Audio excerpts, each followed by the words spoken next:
La deuxième grande partie de la messe, on l'appelle la liturgie de la parole. Dieu nous parle à travers sa parole que nous retrouvons dans la Bible.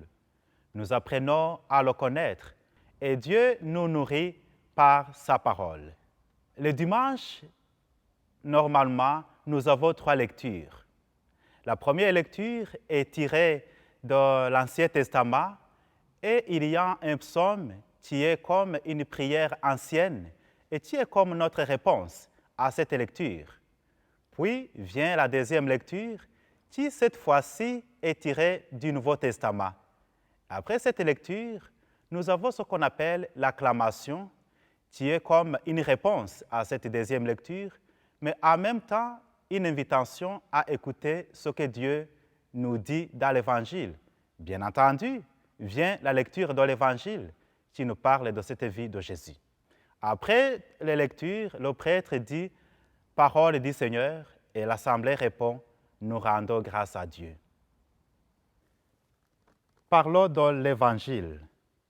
L'Évangile, c'est la bonne nouvelle de Jésus-Christ. On la trouve dans les 4 livres, Matthieu, Marc, Luc et Jean. Le Seigneur soit avec vous. Et avec votre esprit. Évangile de Jésus-Christ selon saint Luc. Gloire à toi, Seigneur.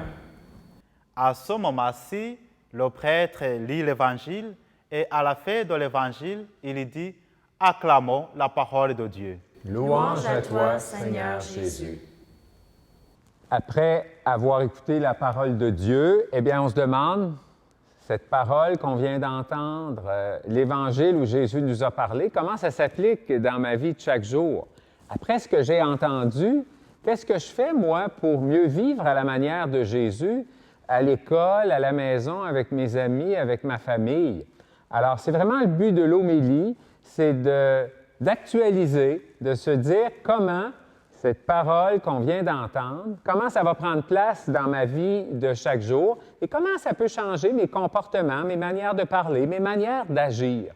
C'est vraiment une parole pour notre vie. Et ensuite, ça se poursuit avec la profession de foi. On dit notre « je crois en Dieu ».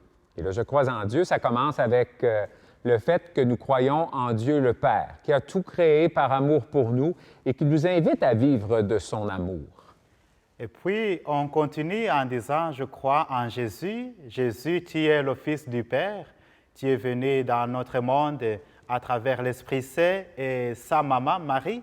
Jésus, quand il est venu, il a annoncé la bonne nouvelle. Il a été tué, il a été crucifié, mais il est ressuscité, il est revenu à la vie le 3e jour. Il vit maintenant avec le Père. On dit ensuite notre foi dans l'Esprit Saint qui a été donné par le Père et le Fils après que Jésus soit revenu à la vie. Et ensuite, on dit qu'on croit en l'Église, la communion des saints, cette communion de toutes ces personnes, tous ces amis de Jésus qui sont ici et qui sont déjà dans le royaume. Et ensuite, on dit que nous croyons que Dieu nous a fait pour la vie avec lui pour toujours. Et on termine avec Amen. Amen. C'est vrai, c'est bien ça notre foi, c'est ce en quoi nous croyons.